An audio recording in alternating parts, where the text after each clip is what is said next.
Réuni le 3 décembre 2025 à Dakar, le comité de politique monétaire de la Banque centrale des États de l'Afrique de l'Ouest, BCEAO, a reconduit ses principaux instruments. Le taux directeur reste fixe à 3,25%, le taux du guichet des prêts marginaux à 5,25% et le coefficient des réserves obligatoires à 3%. Une orientation inchangée qui reflète l'analyse de la conjoncture économique et financière de l'Union. Nous avons regardé un peu certains indicateurs, les dernières informations. Alors, on a regardé d'abord la croissance économique. Elle est robuste, elle est solide. Sur le troisième trimestre de l'année 2025, on a une croissance qui tourne autour de 6,6%. C'est une croissance qui est très forte. Et ça, c'est après une croissance au deuxième trimestre de 6,4%. En Afrique, continent africain, la croissance est autour de 4,1%. Donc ça veut dire que l'Union économique et monétaire ouest-africaine a une croissance solide et qui est portée pratiquement par tous les secteurs.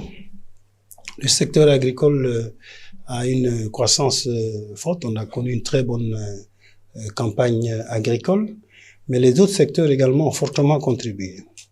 Je peux noter le secteur des hydrocarbures. Les hydrocarbures, la production a fortement augmenté. Nous avons une production d'hydrocarbures dans notre région, dans notre union, qui a augmenté de 25%. Nous sommes pratiquement, sur 2025, à une production autour de plus de 240 1000 barils jour. C'est une forte progression qui a fortement contribué. Vous avez à côté de ça le secteur de l'or, les produits comme bien sûr l'or, je viens de l'évoquer, donc on continue à augmenter. Les services, le secteur manufacturier, donc tous ces secteurs vraiment ont contribué à cette croissance solide. Pour nous, ça veut dire que au fond, on a une économie qui est dynamique et qui est sur une bonne trajectoire. Et ça, c'est quelque chose à prendre en compte.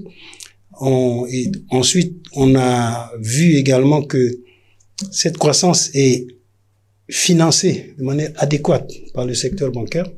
Les crédits à l'économie sont en hausse.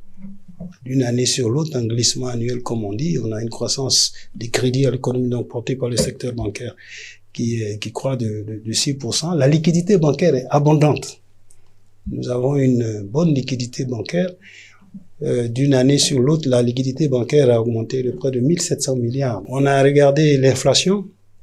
Là également, on a de bonnes nouvelles. L'inflation a baissé, elle a fortement baissé. Au troisième trimestre de l'année 2025, on arrive à un taux d'inflation qui est pratiquement quasiment négatif, moins 1,3%. Et donc, on projette sur l'année 2025 une croissance, une inflation qui va être autour de 0,2%. Alors, il y a plusieurs raisons à cela.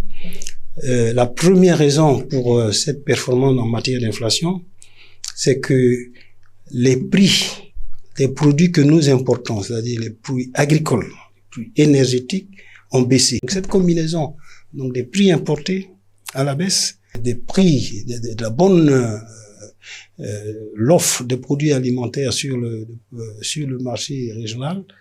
Donc tout ça, ces deux éléments ont fait que l'inflation est vraiment en baisse. Quand on regarde les échanges extérieurs également, nos échanges ont bien évolué dans la bonne direction. Le déficit donc de nos échanges, ce qu'on appelle le compte courant extérieur, sur 2025, on devrait être autour de 2% le déficit de compte courant extérieur. Il y a un an, on était à 7% de déficit. Et ça, c'est un développement très positif. Ça veut dire que nos échanges, dans l'ensemble, sont bien orientés. Et là également, il y a plusieurs raisons. Les termes de l'échange, c'est-à-dire les produits que nous exportons, l'or, le cacao et autres, ont vu leur prix augmenter. Et je vous ai dit que les produits que nous importons, notamment le riz, le sucre, particulièrement le blé, ces produits-là ont vu leur prix baisser. Donc, nos exportations, les prix ont augmenté, les importations, les prix ont baissé, les thèmes de l'échange sont améliorés. Donc ça a renforcé notre position extérieure. Le comité réaffirme sa vigilance face aux risques susceptibles d'affecter la stabilité des prix et la position extérieure de l'Union. Comment est-ce que ces risques, ces prix vont évoluer dépend de l'évolution internationale. On connaît un peu l'environnement, j'ai mentionné les questions liées donc aux tarifs, aux tensions internationales, commerciales, la situation au niveau géopolitique international. Dans notre région, les aspects liés évidemment à l'impact des changements climatiques, potentiel sur les aspects des campagnes agricoles notamment, et les questions qui sont liées également aux aspects sécuritaires. Vous savez que quand même notre région fait face à des tensions sécuritaires, spécifiquement dans certains pays, et donc tout ça a un impact sur les éléments que j'ai évoqués. Et puis quatrièmement, nous sommes très attentifs à l'évolution sur le secteur, sur le marché financier régional, c'est-à-dire l'évolution au niveau du marché financier régional, avec la nécessité de nous assurer que nous avons une stabilité, parce que c'est un peu le socle de notre union, une stabilité donc au niveau du marché financier régional. Donc tous ces éléments pris dans l'ensemble au fait que le comité a estimé que bon, les indicateurs sont bien orientés, évoluent dans la bonne direction.